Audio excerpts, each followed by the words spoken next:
Tiger Woods didn't just change golf, he changed how we measure greatness. A 15-time major champion, a cultural earthquake in cleats, a man whose Sunday red became a symbol as recognizable as any logo in sports. His story wasn't just about wins. It was about dominance, recovery, legacy. For decades he was golf, but while the world watched his swing, someone else was quietly growing up in the gallery. Not a rival, not a fan. His son Charlie Woods, and with every roar, Tiger earned a different kind of pressure started to build. The pressure of being born into a myth. But what happens when a last name becomes a spotlight before you've ever earned a swing of your own? Charlie didn't ask for the spotlight. It was there before he spoke his first words. Before he chose the game had already chosen him. From the earliest images of Charlie on the range beside his father, the headlines didn't read Charlie Woods. They read Tiger's son, the matching outfits at the PNC Championship. The identical finish on a swing, the synchronized walk up the fairway. It was viral. It was mesmerizing. But it wasn't fair, because no matter how well Charlie played, the applause wasn't always his. It was an echo from the galleries of his father's past and echoes. No matter how loud can't replace your own voice. The public pressure was quiet, but it was constant. Fans cheered, cameras followed, analysts whispered, could he be next? But inside that whirlwind, something rare was forming. A team, according to People magazine, after Tiger and Charlie's second-place finish at the PNC. They shared a hug with Alain Nordegren, Tiger's ex-wife and Charlie's mum. No entourage, no staged photos, just a family navigating something monumental with quiet grace. Because before, there was competition, there was connection, and that's a foundation. No headline can fake. Charlie's story didn't start on the leaderboard, it started in the shadow of history. But sometimes the most powerful stories don't begin in the spotlight. Sometimes they begin just outside the ropes waiting. It didn't happen under lights. There were no roaring crowds, no network broadcasters, just Florida air-quiet galleries and the slow churn of something historic in the making. It was May 2025, Streamsong Resort. The AJGA team Taylor made invitational. Charlie Woods stepped onto the T-rank 604th in junior golf. Not even a dark horse, he was barely on the board. The field was stacked with national champions, elite recruits, and future NCAA stars. Charlie was, on paper, just another name. But the leaderboard doesn't read potential, it records proof. And what Charlie was about to deliver wasn't a whisper, it was a message. 3 rounds later, the golf world was on alert. A 15 under par finish, a closing round of 66, lit up by 8 birdies. No fluke, no collapse from the field, just precision under pressure. He didn't win by surviving, he won by dismantling. He beat 4 of the top 5 ranked juniors in the nation, including the undisputed number 1 Miles Russell. And he didn't edge him. He cleared the field by 3 strokes. Quiet confidence became calculated dominance. The story had changed. And this time, Charlie was writing it himself. The headlines came fast, but not the kind he was used to golf. Monthly Times of India, even ESPN and Golf Digest picked up the story, but not because of a viral video or a Tiger cameo. There were no split-screen swing comparisons this time. The coverage was about Charlie's game, his control, his composure, his finish. For the first time, the world wasn't watching, because he was Tiger's son. They were watching because he was that good. And in junior golf, respect isn't given, it's taken. Charlie Woods didn't win a tournament. He changed his status.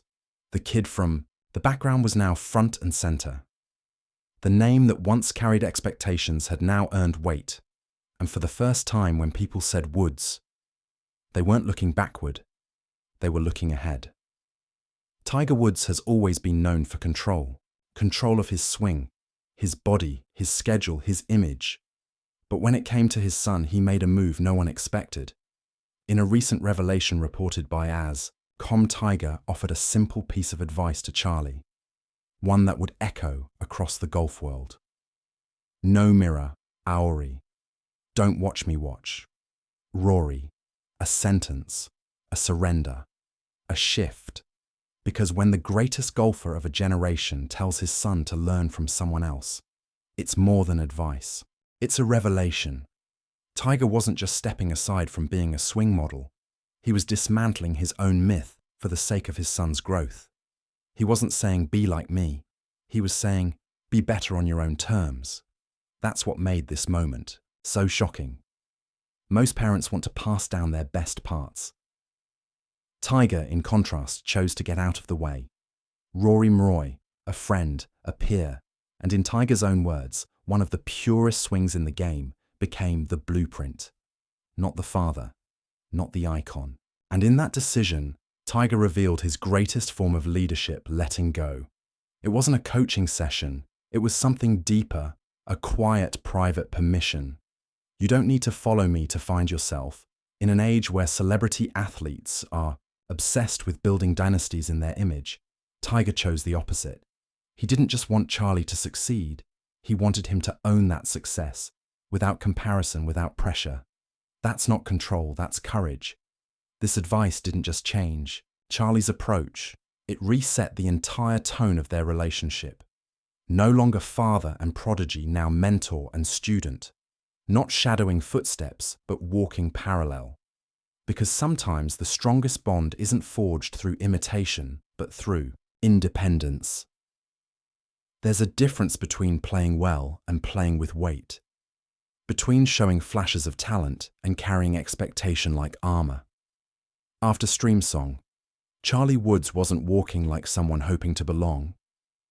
He walked like someone who already knew he did. The posture had changed. The interviews were fewer. The noise didn't matter anymore because the work had begun to speak for itself. And suddenly, Tiger's Son started to sound like an outdated title because Charlie wasn't inheriting greatness anymore. He was chasing it down. The numbers told the story. According to the Times of India, Charlie's dominant win vaulted him from ranked 64th to 14th in the AJ standings. One of the largest single jumps in recent history didn't sneak into the conversation. He kicked the door open. A shift like that isn't the result of momentum or hype. It's earned shot by shot, round by round. And with that surge, Charlie became something else entirely. Not the heir, the hunter, the new.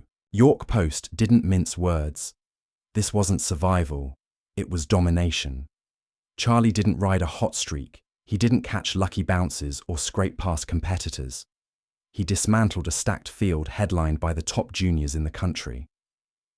And when it was over, there were no theatrics, no roar, no celebration dance, just a handshake, a calm walk to the scorer's tent, and silence. The kind that only follows something definitive. Because when you've earned the room's respect, you don't need to raise your voice.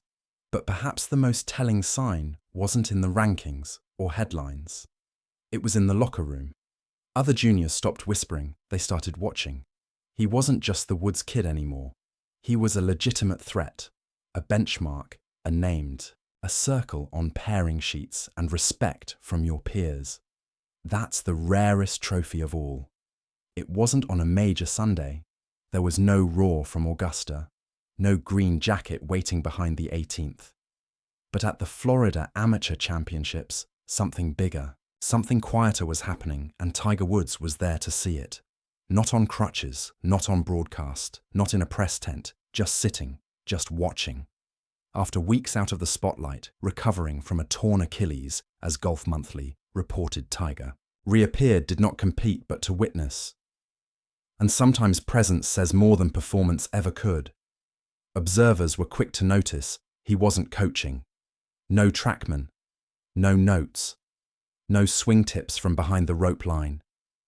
Instead, Tiger leaned forward, slightly in his cart arms resting on his knees, eyes locked on Charlie with a look that was anything but casual. According to the New York Post, he didn't say much. He didn't have to. Every shot, every pause, every stride. Charlie took. Tiger followed, not with a coach's analysis, but with something much more rare: reverence. And then came the moment the world wouldn't forget. Late in the round, Charlie sank a slippery birdie pot on the 18th. No celebration, no fist pump, just a nod. But outside the ropes, the lens caught what mattered most. Tiger Woods' head, tilted, sunglasses off, biting the inside of his cheek, a single tear visible beneath his eye. It wasn't about score. It wasn't about stakes. It was about watching someone you love become who they're meant to be. And when legacy watches itself evolve in real time, emotion is the only language left. As the gallery clapped, Tiger stood. Not to wave, not to be seen, but because he had to. Because something had just shifted. He didn't build this moment. He didn't drive it. He simply witnessed it. And for a man who spent his life defining greatness, this time, greatness looked back at him and smiled. At some point, every great story asks the same question. Is this a continuation or a beginning? For Charlie Woods, that moment is now. For years, the world asked whether he would follow in Tiger's footsteps. But maybe we've been asking the wrong thing all along. Because what we're watching isn't a boy tracing a path. It's a player cutting his own. The fairway ahead isn't Tiger's, it's Charlie's. And the more he walks it, the less it looks like a shadow, and the more it looks like a sunrise. Later this year, Charlie will compete in the Junior Players Championship at TPC Sauras, one of the most elite events in junior golf. It's the same course where Tiger Woods won the Players Championship twice. But this won't be about walking the same ground. It'll be about proving he can shape it. Sauras doesn't care about names. It demands precision, nerve strategy. And Charlie isn't just bringing hype. He's bringing form. This isn't nostalgia. It's escalation. And suddenly, Tiger's once shocking quote lands differently. Don't watch me, watch Rory. It wasn't about humility, it was about vision. Tiger didn't want Charlie to mirror his legacy. He wanted him to move beyond it, to build something freer, cleaner, less burdened. Not a clone, not a sequel, a new for source entirely. Because when the sun stops echoing and starts roaring, that's not lineage, it's transformation. This journey began with questions. Could he handle the pressure? Could he escape the name? Could he matter without the myth? And with each swing, Charlie has answered them. Not loudly, but convincingly. He's no longer the kid beside Tiger.